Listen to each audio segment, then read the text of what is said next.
Hello everyone, welcome to this video. हम इस पे बात करने वाले हैं how do organism reproduce chapter के बारे में। ठीक है, जो आपका बायोलॉजी का चैप्टर है और ये थर्ड चैप्टर आपका बायो का जो कि हम पढ़ने वाले हैं। इसमें हम स्टार्टिंग में पढ़ेंगे असेक्सुअल रिप्रोडक्शन के बारे में। ठीक है, टू टाइप्स ऑफ रिप्रोडक्शन होता है, एक होता है असेक्सुअल और एक होता है सेक्सुअल रिप्रोडक्शन। ठीक है, तो इसमें हम अभी इस चैप्टर में, इस वीडियो में बेसिकली हम पढ़ने वाले हैं असेक्सुअल रिप्रोडक्शन। और इस चैप्टर में हम दोनों दोनों तरीके को पढ़ेंगे, असेक्सुअल एंड सेक्सुअल रिप्रोडक्शन। ठीक है, ओके, तो शुरू करते हैं। देखो, सिंपल सी बात है कि फर्स्ट ऑफ ऑल रिप्रोडक्शन करना क्यों जरूरी है। तो रिप्रोडक्शन इसलिए जरूरी हो जाता है क्योंकि ये हमारी एग्जिस्टेंस को मैटर करता है, एग्जिस्टेंस ऑफ स्पेसिस के लिए होता है, एंड कंटिन्यूएशन ऑफ लाइफ। अर्थ पे क्या हो, लाइफ कंटिन्यू हो पाए। ठीक है, दैट्स वाई रिप्रोडक्शन जो है बहुत ही इसेंशियल हो जाता है। ठीक है, नाउ अब बात करते हैं, क्या ऑर्गेनिज्म क्रिएट करते हैं एग्जैक्ट कॉपी? नहीं, ऐसा नहीं होता। एग्जैक्ट कॉपी अगर करेंगे ना, तो देखो चेंजेस तो आते हैं, टेम्परेचर में चेंजेस आएगा। ठीक है, आपका प्रेशर में चेंज आएगा, आपका एयर में, एटमॉस्फेयर में चेंज आएगा, एयर सर्कुलेशन में चेंज आएगा, डिफरेंट टाइप्स के जो आपके नेचुरल चेंजेस आते हैं, जो नेचुरल चेंजेस होते हैं, उससे बचने के लिए अगर आप एग्जैक्ट कॉपी अगर कर रहे हो, एग्जैक्ट कॉपी अगर ऑर्गेनिज्म रिप्रोड्यूस करने लग जाए, तो फिर दिक्कत होगी। फिर वो वहां पे एडेप्टेबिलिटी का केस नहीं आएगा, है ना, और फिर वो एक्सटिंक्ट पोजीशन पे पहुंच जाएंगे। ठीक, कहाँ पे पहुंच जाएंगे? एक्सटिंक्ट पोजीशन पे पहुंच जाएंगे।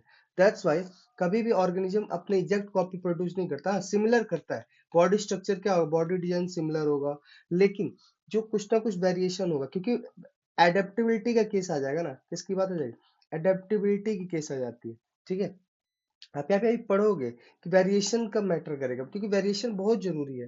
विदाउट वेरिएशन आप सरवाइव नहीं कर पाओगे, जो फ्यूचर जनरेशन है वो सरवाइव नहीं कर पाएगा। ठीक है, दैट्स वाई जो है आपका एग्जैक्ट कॉपी नहीं प्रोड्यूस करता, सिंपल सी बात है। ठीक है, बट यहाँ पे अब थोड़ा सा हम ये पढ़ लेते हैं जो बेसिक भाषा में, बेसिक लैंग्वेज है जो आपके, कि भाई कैसे वो करता है। नाइन्थ में हमने पढ़ा हुआ है कि क्रोमोजोम होता है ना न्यूक्लियस के अंदर, वो क्या कंटेन करता है? Information for inheritance of future, है ना।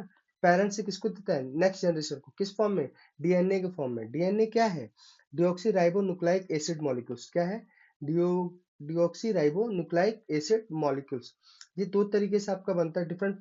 तो जैसे आपको देखो, डीएनए क्या है ना, कि सेल न्यूक्लियस के अंदर इंफॉर्मेशन कैरी करता है। ठीक है, और किस फॉर्म में? प्रोटीन बनाकर करता है, मेकिंग प्रोटीन।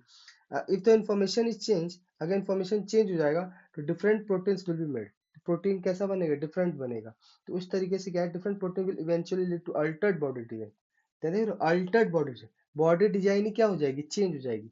बट ऐसा नहीं होता है, इंफॉर्मेशन कंप्लीटली चेंज नहीं होगा। हाँ, वेरी करेगा, बट कंप्लीटली चेंज नहीं होगा। जैसे यहाँ पे देखो, टू कॉपी ऑफ डीएनए बनता है एक, ठीक है, रिप्रोडक्शन सेल के अंदर एक सेपरेट, और दोनों ही क्या होता है? सेपरेटेड होते हैं। एक ट्रांसफर होता है और एक क्या होता है?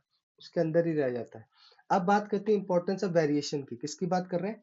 इंपॉर्टेंस ऑफ वेरिएशन की। वेरिएशन क्यों जरूरी है? क्योंकि देखो, अगर स्टेबिलिटी चाहिए पॉपुलेशन ऑफ स्पेसिस में, तो वेरिएशन चाहिए, क्योंकि वेरिएशन होगा तभी एडेप्टेबिलिटी आएगी। क्या आएगी? एडेप्टेबिलिटी आएगी, है ना। तो ये बड़ा इंपॉर्टेंट हो जाता है। ठीक, अब यही चीज दिया हुआ है कि नीश कैसे, अगर मान लो कि कल को टेम्परेचर में कोई चेंज आ जाए, वाटर लेवल वेरी करने लगे, ठीक है, मेट्रॉइड्स हीट कर जाए, तो जो पॉपुलेशन होगी वो तो डिस्ट्रॉय हो जाएगी। बट ऐसा नहीं है, जो वेरिएशन है उसकी वजह से क्या है, वैसे variation is the useful for the survival of species over time. मतलब time over species over time का अगर सर्वाइव कराना है तो वेरिएशन जरूरी है। ठीक है, वेरिएशन जरूरी है। तो आइए समझ में, डीएनए कॉपी एग्जैक्ट कॉपी नहीं होती है। नाउ अब बात कर रहे हैं असेक्सुअल मोड ऑफ रिप्रोडक्शन की बात। तो मोड ऑफ रिप्रोडक्शन में पहला है असेक्सुअल। क्या है? असेक्सुअल रिप्रोडक्शन, जिसमें पहला आ जाता है फिजन, आ जाता है। क्या आ जाता है? तो आपका पहला है असेक्सुअल रिप्रोडक्शन, फिजन। फिजन में क्या होता है कि मान लो एक सेल है ना, ये क्या करेगा, इसके पास न्यूक्लियस, न्यूक्लियस क्या होगा, दो पार्ट में डिवाइड होना शुरू हो जाएगा। ठीक है, ऐसे करके मान लो ये दो पार्ट में डिवाइड हो, फिर धीरे धीरे क्या होगा, एक न्यूक्लियस बन गया। तो ये अमीबा का केस आ जाता है। क्या आ जाता है? Amoeba case. इसमें क्या होता है कि many bacteria and protozoa simply split into two equal halves. किसमें? दो इक्वल हाफ्स में डिवाइड हो जाते हैं। जैसे कि आपका अमीबा का केस हो जाता है। किसका केस हो जाता है? अमीबा का। ये देख रहे हो आप केस। अब एक केस और पढ़ते हैं लेशमेनिया का। लेशमेनिया का, जिससे क्या होता है, काला आजार होता है। क्या होता है? काला आजार। जिस भी ज, जो बैक्टीरिया उससे होता है, वो कौन सा है? जो यूनिसेलुलर ऑर्गेनिज्म है, वो क्या है? लेशमेनिया है। क्या है? लेशमेनिया, जिससे क्या होता है? काला आजार होता है। क्या होता है? काला आजार होता है। ये जनरली इसका देखो एक सीलिया होता है, जैसे आप देख रहे हो ये सीलिया है, जिसको आप हेयर लाइक स्ट्रक्चर कहते हैं, जिसको सिंगल हेयर लाइक स्ट्रक्चर होता है, सीलिया होता है। अभी देखो ये कैसे ब्रेक कर रहा है, देखो ये न्यूक्लियस है, न्यूक्लियस है यहाँ पे, ठीक है, यहाँ पे सीलिया एक और रिप्रोड्यूस हुआ, फिर धीरे धीरे क्या न्यूक्लियस क्या हो गया, दो पार्ट में डिवाइड हो गए, फिर धीरे धीरे क्या होगा आपका, यहाँ पे देखो बॉडी वैसे बनते जा रही है, फिर एक न्यूक्लियस लेके यहाँ से क्या कर देगा, ये ऐसा बन जाएगा, है ना। तो ये बाइनरी फिजन होता है, इसमें क्या होता है, जहाँ पे ना दो बनता है, मतलब सिंगल एक यूनिसेलुलर ऑर्गेनिज्म टू दो यूनिसेलुलर ऑर्गेनिज्म बनते हैं, तो बाइनरी फिजन होता है। और जहाँ पे मल्टीपल बनते हैं, जैसे आपका देखो प्लाज्मोडियम में क्या होता है, मल्टीपल फिजन होता है, तो दैट्स वाई यहाँ पे ना मल्टीपल प्लाज्मोडियम बन जाएंगे, है ना। तो ये केस आ जाता है, ठीक। प्लाज्मोडियम के अंदर क्या होता है, मल्टीपल फिजन होता है, ठीक। नाउ अब बात करते हैं फ्रेगमेंटेशन की। देखो फ्रेगमेंटेशन ना, देखो ये हमने यूनिसेलुलर के बारे में पढ़ा, किसके बारे में, यूनिसेलुलर के बारे में। अब ये थोड़ा हम पढ़ेंगे मल्टी सेलुलर के बारे में, किसके बारे में, मल्टी सेलुलर के बारे में। फ्रेगमेंटेशन उसी टाइप की चीज है, लेकिन इसमें थोड़ा सा क्या होगा, थोड़ा सा वेरी करेगा, क्योंकि मल्टी सेलुलर ऑर्गेनिज्म के अंदर होता है। तो देखो मल्टी सेलुलर ऑर्गेनिज्म जब होता है, तो आपको पता है कॉम्प्लेक्स बॉडी स्ट्रक्चर होता है, क्या होता है, कॉम्प्लेक्स बॉडी स्ट्रक्चर होगा।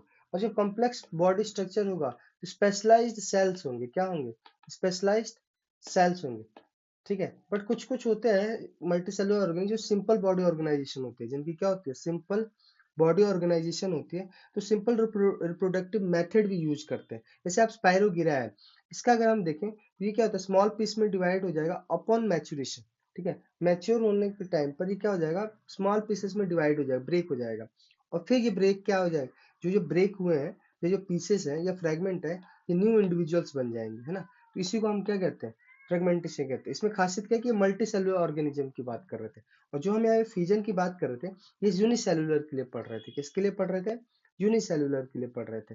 तो क्या ये सभी मल्टी सेलुलर के लिए होता है, नहीं ऐसा नहीं है, क्यों, क्योंकि जब कॉम्प्लेक्स बॉडी स्ट्रक्चर आएगा, तो फिर स्पेशलाइज सेल्स भी आएंगे, स्पेशलाइज सेल्स आएगा तो फिर टिश्यू आएंगे, टिश्यू से क्या आएगा, ऑर्गन आएगा, स्पेशलाइज ऑर्गन आएंगे, और ऑर्गन से फिर आपका वो बॉडी में पोजीशन ले लेगा, ठीक है ना। तो सिंपल सी बात है कि मल्टी सेलुलर ऑर्गेनिज्म में क्या होता है, कॉम्प्लेक्स वे ऑफ रिप्रोडक्शन आ जाता है। तो अगर हम बात करें मल्टी सेलुलर ऑर्गेनिज्म के बारे में, और कि कैसे वेरी करते हैं, different cell type perform different specialised function. क्या जो मल्टी सेलुलर सेल्स है हमारे, जो मल्टी सेलुलर जो ऑर्गेनिज्म है बेसिकली, क्या उनके डिफरेंट सेल्स जो है वो डिफरेंट स्पेशलाइज्ड फंक्शन कैरी करते हैं, बिल्कुल करते हैं, बिल्कुल करते हैं, क्योंकि रिप्रोडक्शन के लिए क्या होगा, जो फंक्शन होगा स्पेशलाइज्ड सेल टाइप का होगा, ठीक है। यानी रिप्रोडक्शन करने वाला कौन होगा, वो सेल टाइप अलग ही होगा, ठीक है, वो स्पेशली सिर्फ रिप्रोडक्शन के लिए होगा, ठीक है। तो सिंगल टाइप जो होते हैं ना, इसका आंसर क्या है, यस।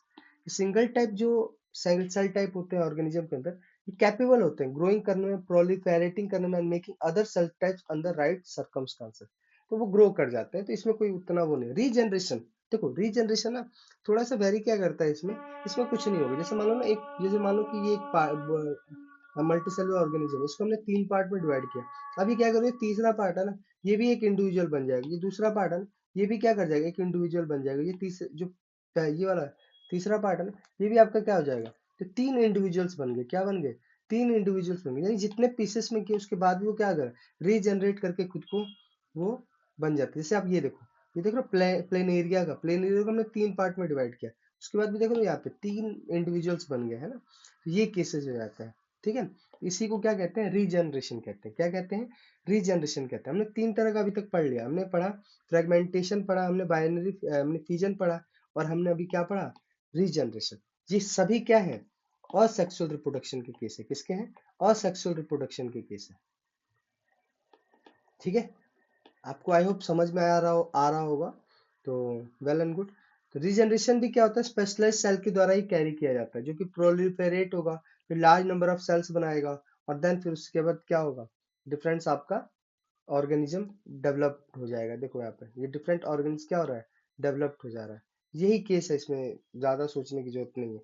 रीजनरेशन लेकिन रिप्रोडक्शन की तरह नहीं होता, क्योंकि ये थोड़ा सा एक तरीके से क्या है कि इसको कट करके होता है, और हमारे को कट करके तो नहीं किया जाता ना। मतलब अगर हम सेक्सुअल रिप्रोडक्शन की बात करें तो ऐसा कुछ भी नहीं होता। तो अब फिर आता है चौथा, बर्डिंग। ये भी क्या है, असेक्सुअल रिप्रोडक्शन के केस के अंदर रहता है। जैसे आपने देखा होगा ऑर्गेन, जैसे हाइड्रा है, ये रीजनरेटिव सेल्स यूज करता है for reproduction in the process of budding. क्या होता है कि इन हाइड्रा बर्ड डेवलप होगा। अब थोड़ा सा इसको देखो, ये देखो, ये देख रहे हो आप, ये क्या है आपका, ये हाइड्रा है, ठीक है, हाइड्रा है, ठीक है, ये आपके टेंटिकल्स हैं, क्या है, टेंटिकल्स है। अब यहाँ से क्या होगा कि एक बॉडी के पार्ट से बड बनना शुरू होगा, फिर जैसे ये बन जाएगा फिर क्या हो जाएगा, खुद को अपने यहाँ से डिसइंटीग्रेट कर देगा, मतलब अपने को अलग कर लेगा। तो यही होता है जब बड डेवलप हो जाता है ना टीनी इंडिविजुअल्स में और फुल्ली मैच्योर हो जाएगा तो डिटैच कर लेगा पेरेंट बॉडी से और एक इंडिपेंडेंट इंडिविजुअल बन जाएगा। इसी को क्या कहते हैं, बडिंग कहते हैं। क्या कहते हैं, बडिंग कहते हैं। बडिंग मतलब बड बाहर डेवलप होगा, क्या होगा, बड डेवलप होगा, है ना, due to the repeated cell division at one specific site, किसी एक स्पेसिफिक साइट पर। वेजिटेटिव प्रोपोगेशन, ये भी क्या है आपका असेक्सुअल रिप्रोडक्शन का केस आता है। थोड़ा सा इसको समझेंगे। देखो इस वेजिटेटिव प्रोपोगेशन में सिंपल सी बात क्या है ना कि मान लो ना कि हमने बनाना एक पेड़ लिया, ठीक है, उसको हमने कट कर दिया, जैसे यहाँ से हमने एक पेड़ है ये, इसको हमने कट कर दिया। अब कट करने के बाद ये वाला पार्ट है ना, ये जाके हमने क्या कर दिया, दूसरी जगह पे लगा दिया, तो ये भी क्या है आपका वेजिटेटिव प्रोपोगेशन हुआ। क्या हुआ, वेजिटेटिव प्रोपोगेशन हुआ, ठीक है। तो इस तरीके से आपका काम होता है। तो थोड़ा सा इसको हम एक्सप्लेन करेंगे कि वेजिटेटिव प्रोपोगेशन कई तरीके से हो जाता है, रूट से भी, स्टेम से भी और लीफ से भी हो जाता है, एंड अंडर अप्रोप्रिएट कंडीशन, ठीक है। एक अप्रोप्रिएट कंडीशन दिया जाएगा तो बिल्कुल वहां पे क्या होगा, वेजिटेटिव प्रोपोगेशन होगा ही होगा। ये एक तरह से लेयरिंग की जाती है, ग्राफ्टिंग की जाती है। देखो जैसे मैंने बताया ना, जैसे ये पार्ट है इसको हमने कट कर दिया और इसको हमने किसी और पे जाके लगा दिया ना, तो इसी को क्या कहेंगे, ग्राफ्टिंग कहते हैं। क्या कहते हैं, ग्राफ्टिंग कहते हैं। ठीक, तो लेयरिंग करना, जो ग्राफ्टिंग करना, वो आपको शुगर केन में होता है, रोज में होता है, ग्रेप्स एग्रीकल्चर पर्पज के लिए यूज किया जाता है। जो प्लांट वेजिटेटिव प्रोपोगेशन में रेज किए जाते हैं ना, देखो वेजिटेटिव प्रोपोगेशन के थ्रू किए जाते हैं, फ्लावर और फ्रूट्स जल्दी बियर कर लेते हैं, ठीक है। लेकिन अब ये इस प्रोसेस ऐसा क्यों होता है कि हमें वेजिटेटिव प्रोपोगेशन की रिक्वायरमेंट होती है। देखो जहाँ वेजिटेटिव प्रोपोगेशन वहां पे रिक्वायरमेंट होती है ना, जहाँ पे सीड्स प्रोड्यूस करने की जो कैपेसिटी होती है वो नहीं होती है, तब वहां पे हम वेजिटेटिव प्रोपोगेशन की हेल्प से क्या करते हैं, प्लांट्स को ग्रो कराते हैं, ठीक है। दूसरा ये है कि जो एडवांटेज वेजिटेटिव प्रोपोगेशन ये कि ऑल जो भी प्लांट्स प्रोड्यूस होंगे ना वो सिमिलर होंगे enough to parent plant to have all its characteristics. सारे कैरेक्टरिस्टिक्स को कैरी करेगा, क्या करेगा, सारे कैरेक्टरिस्टिक्स को कैरी करेगा, ठीक है। जैसे आप देखो बर्ड्स, लीव्स के अंदर भी बर्ड्स का केस आया ना, तो लीव्स के अंदर भी बर्ड्स बन रहा है, तो इस तरीके से बायोफिल्म का ये केस है, ठीक है। और जब ये प्लांट्स जब सॉइल पे गिर जाता है तो बायोफिल्म नए नए फिर से वो लीफ के अंदर से ही वो प्लांट्स ओरिजिन होना शुरू हो जाता है। तो इस तरीके से आपने क्या पढ़ा, पूरा हमने पढ़ लिया। देखो हमने अब बात करते हैं फीजन पढ़ा, सेक्सुअल रिप्रोडक्शन में हमने पढ़ा फीजन, हमने फिर फ्रेगमेंटेशन पढ़ा, क्या पढ़ा, फ्रेगमेंटेशन पढ़ा, एंड देन फिर हमने बर्डिंग पढ़ी, ठीक है, बर्डिंग पढ़ी। फिर हमने क्या वेजिटेटिव प्रोपोगेशन पढ़ा, क्या पढ़ा, वेजिटेटिव प्रोपोगेशन पढ़ा। ये चार तरीके के पढ़े। फ्यूजन क्या था, यूनिसेल्युलर के था, फ्रेगमेंटेशन, बर्डिंग, वेजिटेटिव ये किसके लिए, मल्टी सेल्युलर के लिए, किसके हैं, मल्टी सेल्युलर के लिए। फ्रेगमेंटेशन सिंपल बॉडी होगी, ठीक है। बर्डिंग भी क्या है, वही चीज है, सिंपल बॉडी के लिए। वेजिटेटिव प्रोपोगेशन में होता है लेकिन यहाँ पे हम सिर्फ पेड़ को क्या कहते हैं, डिटैच करके करते हैं, ग्राफ्टिंग या लेयरिंग करके करते हैं, ठीक है। हाँ एक चीज सबसे इंपॉर्टेंट हमने बात की, रीजनरेशन, रीजनरेशन भी होता है आपका, है ना। फीजन हो गया, अब थोड़ा सा क्लियर करते हैं, फीजन हो गया, फ्रेगमेंटेशन हो गया, फ्रेगमेंटेशन हो गया, बर्डिंग हो गया, रीजनरेशन हो गया, रीजनरेशन होगा, और वेजिटेटिव वेजिटेटिव प्रोपोगेशन होगा, ठीक है। ये पांच तरह के हमने असेक्सुअल रिप्रोडक्शन के अंदर पढ़ा, ठीक है, किस तरीके से प्लांट्स को ग्रो कराया जा सकता है। इवन स्पोर फॉर्मेशन की भी अभी बात करेंगे, किसकी बात करेंगे, स्पोर फॉर्मेशन। पहले इसकी बात कर लेते हैं, स्पोर फॉर्मेशन की भी बात करते हैं इन 6 तरीके से। तो स्पोर फॉर्मेशन में क्या होता है, देख लो ये आपका जो है ना, जिस ये आपका स्पोंजिया होता है, क्या होता है, जो बॉब्स लाइक स्ट्रक्चर है इसको स्पोंजिया कहते हैं। और जब ये वाटर जब मॉइस्ट सरफेस के साथ जब मिलता है ना, तब ये ओपन हो जाता है, और जब ओपन होता है तो स्पोर्स रिलीज होते हैं, क्या होते हैं, स्पोर्स रिलीज होते हैं, ठीक है। और फिर धीरे धीरे ये ग्रो करना शुरू कर देते हैं। तो जैसे राइजोपस का ये केस देख रहे हो आप, इसमें क्या होता है कि इसका कोई रिप्रोडक्टिव पार्ट नहीं होता है, कोई भी रिप्रोडक्टिव पार्ट नहीं होता है। बट अगर आप देखोगे कि ये बॉल है ना स्पोंजिया, ये सेल और स्पोर्स क्या करता है, कैरी करता है, ठीक है। तो और ये न्यू जैसे ये ओपन होता है ना, तो ये न्यू राइजोपस इंडिविजुअल डेवलप कर देता है। सिंपल सी बात है कि जो स्पोर्स है वो कैरी वो कवर्ड होता है किसी थिक वॉल से, और वो जो थिक वॉल है जो वो क्या स्प्रोंजिया है, क्या है, स्प्रोंजिया है, क्या है, स्प्रोंजिया। जब ये मॉइस्ट सरफेस के साथ रिएक्ट करता है या कांटेक्ट में आता है, तो देन फिर आपका स्पोर्स रिलीज होता है, स्पोर्स फिर राइजोपस फॉर्म कर लेता है, ठीक। तो ये जितने भी हमने पढ़े ये सारे थे। अब थोड़ा सा टिश्यू कल्चर के बारे में जान लेते हैं कि है क्या टिश्यू कल्चर। देखो इसमें क्या होता है ना कि जो न्यू प्लांट्स होते हैं, ठीक है, वो ग्रो कैसे किए जाते हैं, रिमूविंग टिश्यू और separating cell from the growing tip of the plant.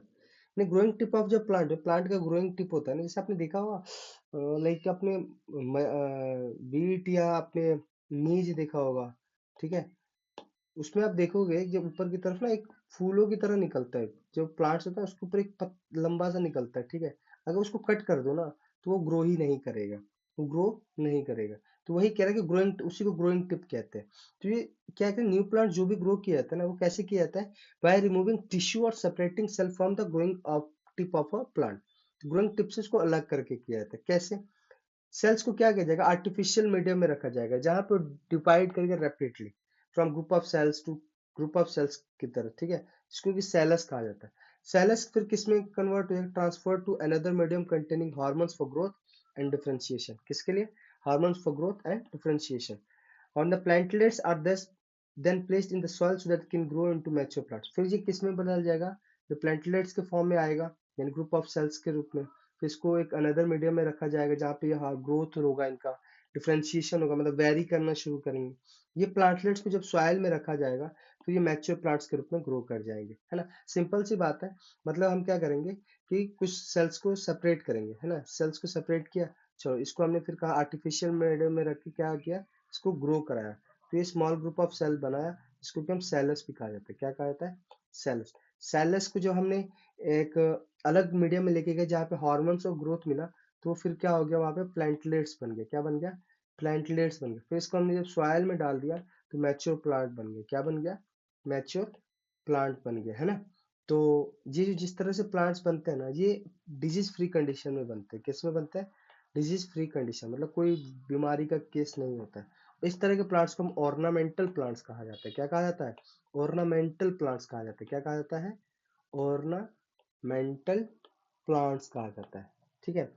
तो इस वीडियो में हमने जितने भी टॉपिक्स पढ़े, जैसे अभी बात कर लेते हैं, थोड़ा सा इसको एक्सप्लेन करते हैं। लाइक आपने हमने पढ़ा कि हमने क्या पढ़ा, फिजन पढ़ा। क्या पढ़ा? फिजन पढ़ा। फिर हमने फ्रेगमेंटेशन पढ़ा। क्या पढ़ा? फ्रेगमेंटेशन पढ़ा। ठीक है। फिर हमने क्या पढ़ा, हमने फिर बर्डिंग पढ़ी। ठीक है। फिर हमने रीजनरेशन पढ़ा। क्या पढ़ा? रीजनरेशन पढ़ा। फिर हमने वेजिटेटिव प्रोपोगेशन पढ़ा। वेजिटेटिव प्रोपोगेशन पढ़ा। और फिर हमने स्पोर फॉर्मेशन पढ़ा। क्या पढ़ा? Spore formation.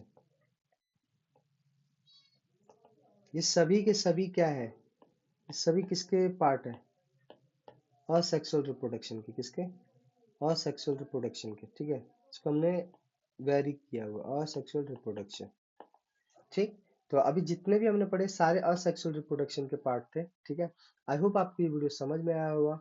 एंड इसके बाद पार्ट 2 आएगा जिसमें सेक्सुअल रिप्रोडक्शन के बारे में बात करेंगे। बट ये जो वीडियो था मुझे लगता है कि आपको अच्छे से समझ में आ जाना चाहिए। और पेपर के लिए ऑल द बेस्ट। 20 फेब को आपका पेपर है और आई होप कि आपका बेस्ट जाए। And thank you.